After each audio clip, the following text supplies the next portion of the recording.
Après un mois de guerre contre l'Iran, contre le Hezbollah libanais, un mois de restrictions sur leur vie personnelle, un mois d'alerte et de frappes de missiles, les Israéliens sont toujours derrière leur gouvernement.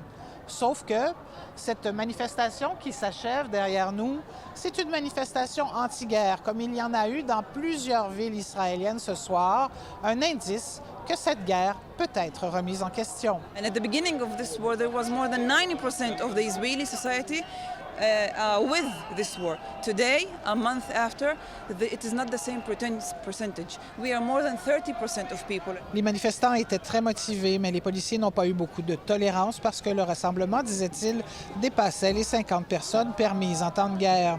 Il est pourtant difficile de l'oublier, cette guerre.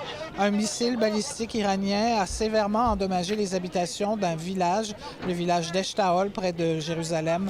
Un rappel que si 90% des projectiles sont interceptés, certains frappent.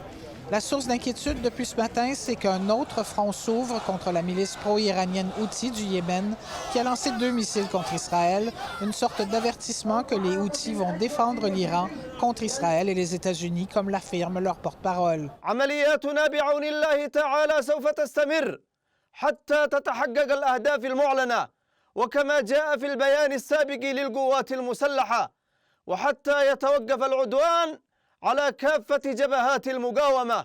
Le danger, ce ne sont pas seulement les missiles contre Israël, mais que les Houthis bloquent le transport maritime à la porte de la mer Rouge. On est loin des grandes manifestations de l'an dernier pour la libération des otages, mais le mouvement anti-guerre existe.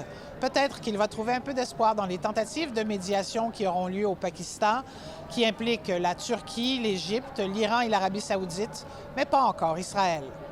Ici Manon Globensky, Radio-Canada, Tel Aviv.